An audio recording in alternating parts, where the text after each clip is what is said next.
안녕하세요. 김노무사TV의 노무사 김승현입니다.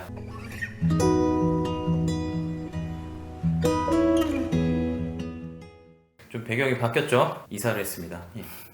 뭐 기회 되면은 방문하셔서 또 들려주시고 그럼 감사하겠습니다. 그 정노무사님 좀 모시고 좀 특이한 상병에 대해서 이제 산재 인정 케이스를 좀 설명드릴까 해요. 일종의 성공 사례죠.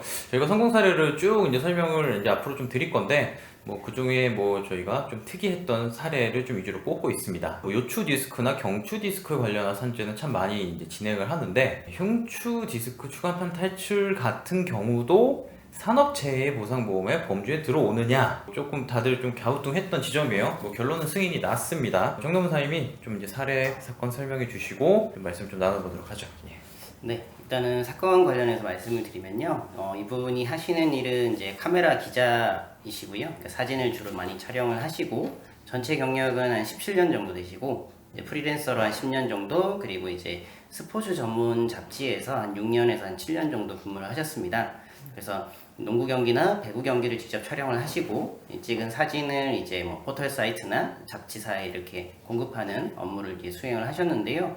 이제 무거운 이제 전문가용 카메라를 들고 이제 촬영을 계속 하시는 과정에서 여기 흉추 부분에 이제 심각한 통증을 느끼셨고 퇴근을 하다가 이제 걷기가 어려울 정도의 통증을 느껴서 이제 병원에 입원을 하셨는데 그랬더니 확인을 해봤더니 이제 흉추에 있는 이제 디스크가 탈출이 됐다라는 이제 진단을 받게 됐고요.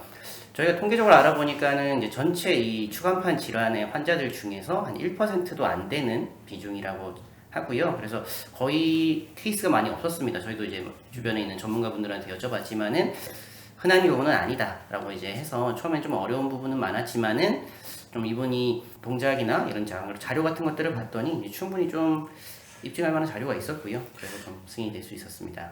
좀 더 구체적으로 이분이 하셨던 일들을 좀 설명드리면요. 여러분들 그 농구 경기나 뭐 축구, 야구 뭐 이런 경기에 그 좋은 장면들이 있잖아요. 그런 장면을 이제 찍기 위해서는 이제 전문 촬영 그 기자들이 있어요. 그 보통 축구 경기 보면은 막 정말 뭐 이만한 뭐 대포할 만한 그 렌즈 들고 다니시는 분들이 있잖아요.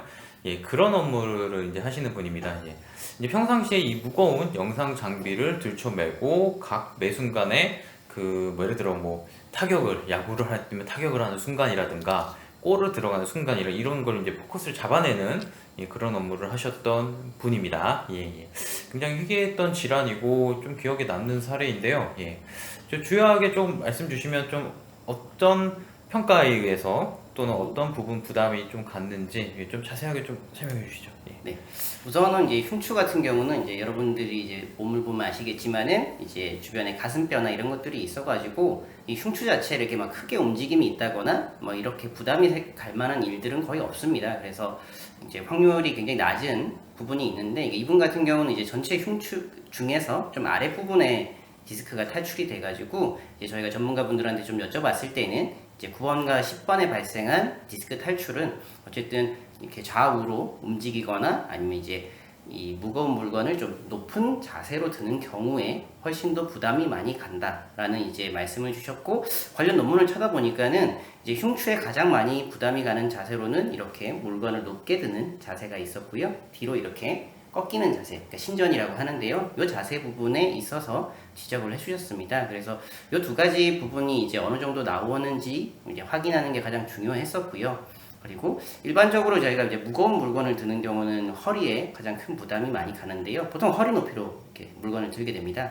하지만 이제 카메라 기자분들 보시면 아시겠지만은 주로 이제 팔꿈치나 아니면 이제 이 무거운 물건 같은 경우는 어깨나 어깨 이상의 위치에 있기 때문에 이제 그런 부분들에 관련된 자료들을 좀 찾아봤을 때도 이제 같은 물건을 내가 여기서 드느냐 아니면 여기서 드느냐 아니면 어깨보다 더 높은 곳에 드느냐에 따라서 이제 허리나 흉추에 부담하는 정도가 차이가 있다라는 걸 좀 확인을 했고요. 그런 부분들을 계산하는데 좀 주안점을 맞췄습니다. 이 사건은. 예, 뭐 저도 기억이 나는데요. 사실 이제 질병판정위원회 이제 심리 열리는 데는 이제 제가 들어갔었어요. 근데 뭐 다들 뭐 제가 말씀드렸듯이 이제 임상의 선생님들, 뭐 특히 정형외과 뭐 이런 선생님들은 흉추의 상병이 저 업무로 인해서 발생한 걸 본 적이 없다 이런 질문을 많이 해주셨어요. 이때 이제 제가 강조한 거는 자 봐라, 우리 인간공학 기사가 작성한 이 수리적 정량적 평가에 의해서 부담이 가는 정도가 이 정도로 평가되지 않겠느냐라고 이제 좀 설명을 드렸는데, 뭐 다소 약간 전문적일 수는 있어도 그 좀 어떻게 기억나세요? 좀 이렇게 유도해내는 방식이? 그러니까 저희가 이제 어떤 물건을 든다고 했을 때 이거는 이제 여러분들이 체험을 해봐도 아시겠지만은 이제 물건을 가슴에 가깝게, 그러니까 몸의 무게 중심에 가깝게 들 때와 좀 거리가 있을 때 들어보시면은 당연히 멀리 들 때가 힘듭니다. 그리고 무게 위치도 마찬가지로 우리의 신체의 중심은 어쨌든 허리나 척추 여기 중심에 있을 텐데 이 높이에서 벗어나면 날수록 높을수록 그리고 무게 중심에서 낮아질수록 훨씬 더 부담이 늘어나고요. 저도 이제 인간공학 학회에서 발표한 논문이나 이런 것들을 봤을 때 좀 수치적으로 구분이 된 게 있었습니다. 그래서 1단계에서 4단계까지 구분된 자료가 있었고요. 저희가 본 거는 이제 이 재해자분 같은 경우는 한 3단계 정도의 위치에서 이제 부담이 발생한다라는 이제 객관적인 자료가 있었고요. 그건 아까 말씀드린 것처럼 일반적인 중량물보다, 그러니까 이분은 한 3kg에서 6kg 정도 되는 카메라를 계속 들고 계셨는데 이 드시는 높이랑 이런 부분들이 굉장히 이제 부담이 많이 간다라는 게 하나가 있었고요. 특히 이번이 농구 경기를 이제 촬영을 하다 보니까는 농구가 특히나 흐름이 굉장히 빠르죠. 그래서 특정 장면을 캐치하는 데 있어가지고 저희가 한 이분이 한 5분 정도 촬영하는 장면을 계속 한번 봤습니다. 그래서 허리가 왼쪽으로 몇 번 꺾이는지, 그리고 반대로 꺾이는 건 얼마나 있는지, 그리고 뒤로 꺾이는 건 얼마나 있는지, 그리고 이 높이는 얼마나 움직이는 건지, 이런 것들을 거의 한 초 단위로 좀 쭉 분석을 해봤고요. 그래서 전체 농구 경기에 있어서 그럼 이 사람의 여기 상체는 몇 번 꺾이고 몇 번 돌아오는지 이런 것들을 좀 산술적으로 좀 많이 계산을 해서 제출을 좀 했었고, 그런 숫자들을 봤을 때 판정문에도 좀 그런 내용들이 좀 들어가 있었습니다. 그래서 꺾임이 굉장히 빈번하다, 이제 이런 부분들을 입증하기 위해서 영상과 요거를 좀 이제 데이터를 좀 수치화해서 좀 제출한 게 있었습니다. 예, 뭐 이번 사건에 되게 의미 있게 보는 지점이 이런 것 때문이에요. 사실 뭐 될 사건은 되고 안 될 사건은 안 된다, 뭐 이런 얘기도 뭐 간혹 하시는데, 사실은 이제 저희가 하는 일이 안 되거나 모를 만한 사건을 되게 하는 게 일이거든요. 그런 데서 의미가 참 있다고 봅니다. 예. 의사 선생님들, 특히 이제 질병판정위원회는 의사분들이 들어오시긴 하지만 이분들이 이제 직업과 업무 관련의 전문가인가는 이제 의문이 들어요. 그래서 이제 설득을 잘 해야 돼요, 항상. 물론 직업 환경의 선생님들도 이제 계시지만 거기에 들어오시는 임상의 선생님들을 설득하는 게 좀 관건인 것 같은데, 이것을 어쨌든 숫자적, 정량적으로 분석하고 그 장면에 대해서 매 장면 장면을 누적되는 신체 부담을 시각적으로 또 그리고 수리적으로 입증한 것이 좀 주요했던 것이 아닌가. 예, 굉장히 의미 있게 이제 보는 사건입니다. 예.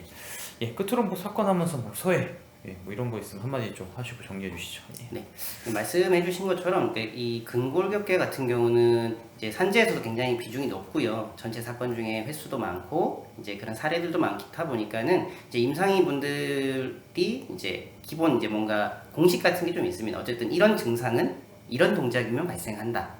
그리고 이런 증상, 이런 이제 질병은 뭐 예를 들어서 다리가 저리다, 아니면 새끼손가락이 저리다, 엄지손가락이 저리다. 저림이 발생하는 부위와 실제로 상병의 위치가 다릅니다. 그래서 이런 부분들을 충분히 숙지를 하셔가지고, 그래서 내가 걸린 상병에 대한 연구 결과나 사례들을 충분히 보시고, 그럼 내가 강조해야 되는 자세가 과연 꺾임인지, 아니면 앞으로 뒤로 하니 굴곡과 신전인지, 아니면 회전인지, 이런 부분들을 좀 잘 캐치를 하셔가지고 강조할 부분들을 강조하고 그 외 부분들에 대해서는 이제 객관적인 사실만 전달할 필요가 있고요. 나머지 부분들은 아까 제가 말씀드린 것처럼 동영상을 수십 번 봐야 됩니다. 그래서 내가 어떤 동작이 자주 나오는지 이런 것들을 캐치를 해서 이 연구 결과에 맞는 동작이 있었다라는 거를 이제 보여주시는 게 저는 가장 중요한 부분이라고 생각을 합니다. 예, 우리 정동훈 선생님, 공학기사님 고생 많이 하셨던 사건이고요. 예. 어쨌든 저희 뭐 김nom사 TV에서는 이런 평가 방식에 의해서도 충분히 정략적 평가를 통해서 여러분들이 산업재해를 인정받는 방법도 있다. 뭐 희귀한 질환이라 해서 무조건 안 되는 것은 아니다. 이런 좀 메시지를 좀 드리고 싶었어요. 예. 뭐 이와 관련해서 궁금하신 점 있으면은 예, 우리 좀 이 댓글이나 특히 카페에 좀 나서 차라리 여기 글을 남겨주시는 게 좋습니다. 좀 남겨주시고요. 예. 뭐 필요한 사항 있으시면 예, 연락을 주시면 저희가 이제 전화번호도 간단히 나가는데 꼭 필요한 사항에 대해서 긴급하게 저희가 대처 요령을 좀 안내해 드리고 있습니다. 예. 오늘 김남사님이 여기까지 해서 뭐 마치고요. 예. 좋으셨으면 내용 좋아요, 구독, 예. 그렇게 좀 부탁드리겠습니다. 예. 인사드리시죠. 예. 감사합니다. 자.